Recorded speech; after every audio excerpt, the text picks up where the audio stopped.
रोंनकनि फोरोंनायनो सानलायै हायनोहाय रोंसोरनाय रक रोंनकनि रोंसोरनायनो सानलायै रोंसोरनाय रकनि चबावो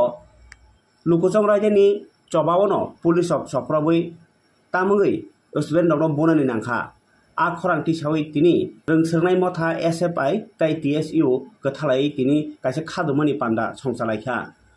borok himbotok khlai khadoma phunuka tai hapangno sungka tamungai rongsirnai rokni saka botok khlai nang naimotha rokni bwkhaktwi haihino Agartala ni melar mato 17 Juma bobon bwskangni simi singai botolatwi siksa bobono thangai khadomani phunuk laikha SFI TSU borni sanmung rongsirnai rokno obahi botok khlaimani abo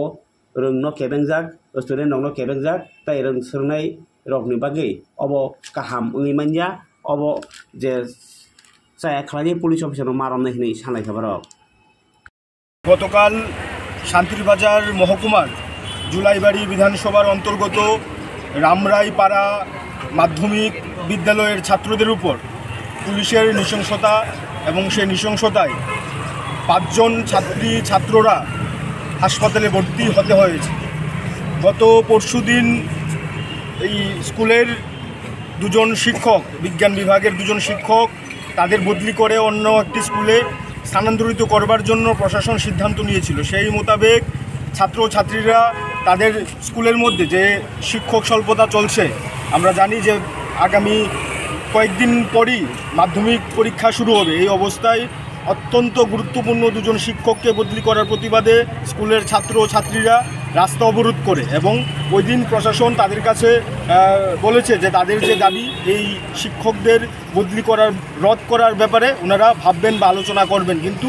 পরবর্তী সময়ে কোনো রকম সদুত্তর না পেয়ে পরদিন অর্থাৎ গতকাল ছাত্রছাত্রীরা এবং অভিভাবকরা বিশেষ করে নবম শ্রেণীর ছাত্রছাত্রীরা তারা সিদ্ধান্ত গ্রহণ করে যে ওই দিন স্কুলের মধ্যে পরীক্ষা চলছিল, যে পরীক্ষাকে বয়কট করে স্কুলের মধ্যে গণতান্ত্রিক উপায়ে গণতান্ত্রিকভাবে তারা আন্দোলন করবে এবং এই যে শিক্ষক স্বল্পতা চলছে তার বিরুদ্ধে আবার নতুন করে 2 জন শিক্ষককে বদলি করে দেওয়ার ফলে শিক্ষালয়ের বা ওই যে রামরাইপুর স্কুলের পঠন পাঠনের যে অবস্থা তার বিরুদ্ধে শিক্ষক বিরোধী এই প্রতিবাদে আমাদের ওই স্কুলের ছাত্রছাত্রীরা অভিভাবকরা সামিল হয়েছিল। তখন স্কুলের মধ্যে কাদের নির্দেশে পুলিশ প্রবেশ করে এবং স্কুলের মধ্যে পুলিশ প্রবেশ করে ছাত্রছাত্রীদের উপর আক্রমণ করে ছাত্রছাত্রীরা সেই আক্রমণে আহত হয় এবং তাদের মধ্যে এই আহত অবস্থা তাদের হাসপাতালে নিয়ে যেতে হয়েছে। আমরা আজকে এসএফআই এবং টিএসইউ আজকে এখানে দাবি জানাচ্ছি, প্রতিবাদ জানাচ্ছি যে ছাত্রদের উপর এইভাবে বর্বরোচিত আক্রমণ করে শিক্ষা ব্যবস্থাকে যেভাবে পিছনের দিকে নিয়ে যাওয়ার জন্য রাজ্যের প্রশাসন, রাজ্যের শিক্ষা দপ্তর কাজ করছে, এই কাজের মধ্যে এটা হচ্ছে আরেকটা পেরেক মেরে দেওয়া। এই পেরেক মেরে দেওয়ার বিরুদ্ধে আজকে আমরা এখানে প্রতিবাদে সামিল হয়েছি, যেখানে আমাদের রাজ্যের পুলিশ বা প্রশাসন নেশাজাতীয় দ্রব্য জিরানিয়ায় রেল ভর্তি নেশাজাতীয় দ্রব্য পাচার হয়েছে সেটা ধরা পড়েছে, কিন্তু এখন অবধি কাউকে গ্রেপ্তার করতে পারেনি। সেই পুলিশ যখন ছাত্ররা শিক্ষকের জন্য দাবি করছে, শিক্ষকের জন্য পথে নামছে, বলছে আমাদের শিক্ষক চাই, আমরা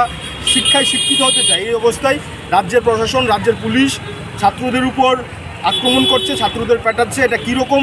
সরকার চলছে, কীরকম প্রশাসন চলছে এর জবাব আমরা চাইছি এবং রাজ্যের অসংখ্য ছাত্রছাত্রীরা, অভিভাবকরা এর বিরুদ্ধে সোচ্চার হয়েছেন এবং আগামী দিনও সোচ্চার হবে। আমরা ভারতের ছাত্র ফেডারেশন এবং টিএসইউর পক্ষ থেকে সারা রাজ্যে এই যে পুলিশের বর্বরোচিত আক্রমণ ছাত্রদের উপর এর বিরুদ্ধে আমরা প্রতিবাদ জানাচ্ছি। আগামী দিনও এই প্রতিবাদ জারি থাকবে। আমি সৃজন দেব, এসএফআই রাজ্য